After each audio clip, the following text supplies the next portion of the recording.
but it's really worth looking into. Joseph Campbell was the world's most famous ever mythologist, somebody who studies myth and religion. And what he noticed was that anywhere you go, anywhere in the world, as far back as you want to go, this same story keeps getting repeated in the myths and the religions. And he called it the hero's journey. And you also see people using this story, whether they know about the hero's journey or not. They do it kind of unconsciously. The same way that we all have very similar dreams, similar themes that come up in dream and that kind of stuff. This stuff lives within us because it's been with us for thousands of years. We've been teaching each other around the campfire in the same way everywhere in the world for thousands and thousands of years. So the hero's journey in simple terms, it starts off with, okay, see if you recognise this. This is Lord of the Rings. This is Harry Potter. This is Rocky Balboa. You know, this is Mad Max. This is just about every movie going. Yeah, this is Hunger Games. Okay, check it out. It starts at home. There's your hero. They're at home, but something's not right. Harry Potter's living under the stairs or whatever. Something's not right, yeah? And then there's a call. Something happens that goes to the hero. You're going to have to leave here and go somewhere else on a journey. But the hero tries to refuse. Maybe the family are holding them back. Luke Skywalker's mum and dad are going, no, you can't go, you've got to stay with us. Or Harry Potter's auntie and uncle are trying to hold him back, isn't it? Or maybe Rocky's going, no, I'm not boxing anymore, I hung up my gloves. Or the detective goes, I hung up my belt years ago. Or whatever it is, you know what I mean? They don't want to go. Some kind of fear or society holds them back. And then along comes a mentor. In the Terminator, it's the dude from the future, isn't it? Someone older or wiser, Obi-Wan Kenobi or Hagrid, or someone comes along and inspires the hero to leave the ordinary world and cross over into the world of the adventure. And then they will be challenged. They will have to work out who are the friends and who are the enemies. Friends become enemies, enemies become friends. Like the cop who's got the new partner that they hate, but then they end up loving them. Men in Black, you know what I'm saying? And then they will have to train for some big challenge. There's going to be a big battle, or they have to find the baddie, or there's going to be something that happens that will lead in some way to a death and rebirth, either actual or kind of symbolic. They have to shed the skin and give something up. Rocky Balboa never wins the first fight. He has to get knocked the hell out first. Yeah. And then, if he has got the guts to get up after being knocked out and losing and go and train and find out what his power is, his force, his Jedi force, his sword, his lightsaber, his philosopher's stone, his holy grail, then he'll be able to fight on. He'll defeat the enemy. And after doing that, he will take the journey back home, and he'll return back home with the Jedi Force, the magic elixir, the philosopher's stone, and he will make the world a better place, he or she. I know I keep saying he. I'm so sorry. We just live in a patriarchal world and we get used to this nonsense. I'm so sorry. But yeah, because most of the stories are bloody blokes, aren't they? I did say Hunger Games. Anyway, he'll return back home. We're getting there, folks. We're getting there. Write a story, Helen. Anyway, he or she will return back home. There's a reason why it's all patriarchal, by the way. You can ask me about that if you want to. He'll return back home and change the world for the better. By having the belt, change himself for the better. By having the Jedi Force, change the world for the better. Defeating the Empire, whatever it is. And that's the hero. And you see, if we live by this journey, we tell this story because it's a code to how to live a successful life, how to overcome the setbacks, how to get up when you've been knocked down, how to make the most of life, and how to use the difficult things that may have happened to you in the past to find your purpose in life, and then to self-actualize, not to be what society says you are, not to be what your family says you are, but to be what you know you are. You see, every hero in Marvel, the bad things that happened in the past are the reason why Batman is Batman, because his parents were killed by a mugger. You understand? It's those setbacks that are your purpose. The process of the journey is the destination. Okay, there is no end point to it. You know, it's living it that matters. It's doing what, you know, being what you honestly are, and as great as you choose to be, daring to be the best that you can be in any given moment. That doesn't mean like stressing out that you're not good enough or that you haven't achieved this thing or that thing. It just means accepting that you do have power, and you're going to choose to use that power, even if just the power to not take crap off other people and to be okay when they'd rather see you not being okay, or when the system tries to screw you over. You're going to be okay anyway. I think, you know, you mentioned the hero's journey. Yeah. I think it's like, it's almost Jungian and the shadow side within us. And I think that when you compare, say, the hero and you had to say his lifesaver or something, that magical tool thing, I think the best tool that we've got is our mouth.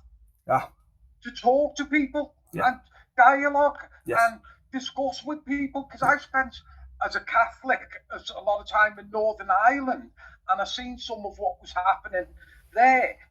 And you can't just ignore people, because that's, things are just going to stay as they are. Nothing's ever going to change. You've got to talk to people, listen to what they're saying, try and appreciate where they're coming from, and talk about it and sort it out. But just to carry on, as someone, I mean, when I sort of went back to Northern Ireland a few years ago, and the Republic of Ireland, there's people there who are automatically against certain people without having a reason for being against them, because it's come down through so many hundreds of years history. They know they hate them, but they don't know why. So what way of a thing is that for society to progress? The only way through that is to talk and sort it out that way. Yeah, it sounds like, well, great philosophy. It reminds me of the law of attraction stuff that's going on now, you know, on the internet. I don't know about Jung, but I was wondering if it was a metaphor for a spiritual journey, do you think, Ashleigh? 100%. So it works on every level. It's a physical, it's a psychological, and it's a spiritual journey. And the reason why, or indeed just in my way of thinking, and in the way Joseph Campbell tends to explain it, we all have the same experiences, don't we? This is why we tell the same story, because we are all born of a woman. We all know as a baby, as a small child, the one thing that gives us life and protects us and keeps us alive is the mother, the great mother. And the one thing that can initially take us away from the great mother is the aggressor, the male aggressor, the father. And then we all eat what we eat, the crops and the animals that we eat. And the next day, by magic, there's just more grasses, there's more buffalo or whatever it is. We all are warm in the day and cold at night, and we fear the night because what might come out of the darkness. And so everyone that we see, the sun lives and dies every day and night. The moon lives and dies every month. The sun lives and dies every year. And around about the end of December, 25th of December-ish, the sun is reborn. It dies for 3 days. We have the dark days. And then after 3 days, the sun is reborn in the sky. And it gets lighter and lighter. So you see, we all experience that stuff. That's why it's the same. So yeah, it works on every level. And indeed, it is a very spiritual, very philosophical. And yes, I am just going back to what John said as well. And gosh, everyone said it's so inspiring. I just don't know where to start. Jung, I'm very, very much into Carl Jung. Joseph Campbell talks about Jung a lot in his books. I've read 5 of his books, and he loves Jung. One of my favourite writers, Ashleigh Nugent, her dad was a friend of Jung, and she wrote the Earthsea Adventures about a wizard called Jed, and that was inspired by Jung and this idea of the shadow side. Now, the whole idea, the way Jung sees all these things that you want to pretend, like, you know, to keep it in the context of this conversation, people want to pretend that they're not racist, they're not sexist, they're not homophobic, that's other people. Well, what they do is they push all that stuff they don't want to be them down into the unconscious mind. So he's thinking they can keep it from coming to consciousness because they don't want to be that. That's the shadow side. You understand? So, but it's dishonest. So what Jung says and what Ashleigh Nugent does with the book, the first one of those books, The Wizard of Earthsea, which is where J.K. Rowling nicked all the ideas to write Harry Potter, by the way. Wizard of Earthsea is Harry Potter, but good, okay? If you like that stuff, read it, it's ace. What she does is, she has this guy come to terms, he has to eventually come to terms with his own shadow side, so the two can blend, the light and the dark become one. As does Luke Skywalker, does he not? He fears that side of him that is the son of Darth Vader, until he eventually has to accept the Father, accept who he is to become the Jedi. It's both sides, which is why I'm sure you'd agree, John, like people have for this book, Locks, people keep using words like brutal. Oh my God, that is brutally honest. I can't believe you said that. Because for me personally, if I'm going to tell my story, I have to say it as honestly as I can without trying to keep things in the otherwise it's not going to inspire people. And indeed, I'm never going to blend the two sides of myself and therefore find out who I am truly. You know?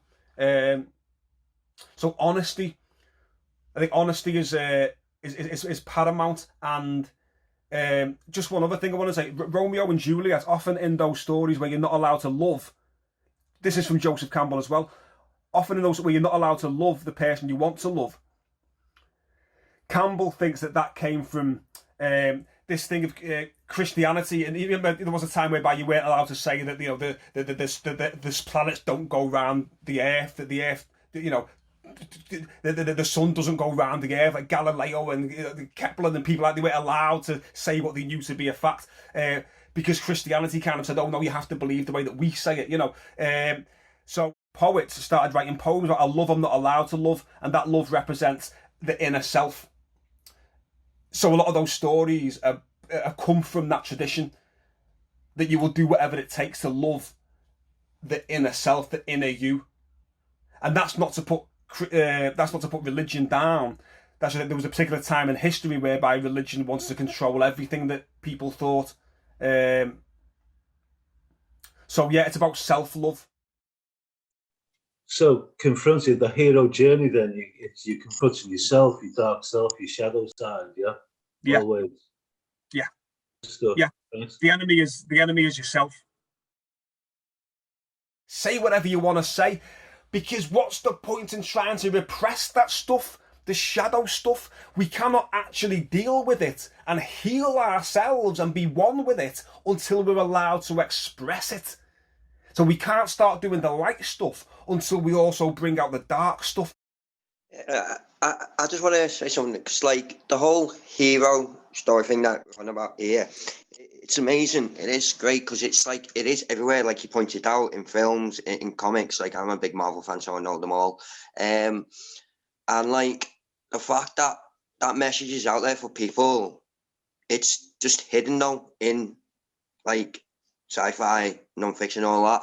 Yeah. And it's then brainwashed over by systems, like school systems, a big one, and things like that. And it would be better if that kind of message was more transparent to people. Yeah. Well, John said that our mouth is our Jedi Force, you know, our hidden, our power that we can use. If that's all we've got, then that's something, you know. The most common way people give up their power is by thinking they don't have any. I'm quoting Alice Walker, who's on my wall in front of me here. We do have power. It just depends whether we choose to recognise it and use it. Comic books, fantasy, and sci-fi are the new mythology. We don't have a common myth, do we? And for those who don't adhere to any of the mainstream religions nowadays, there is no new philosophy or mythology or religion to adhere to. But I think where science, I think somebody mentioned something about, no, it was it was the power of thought that Stephen mentioned, wasn't it?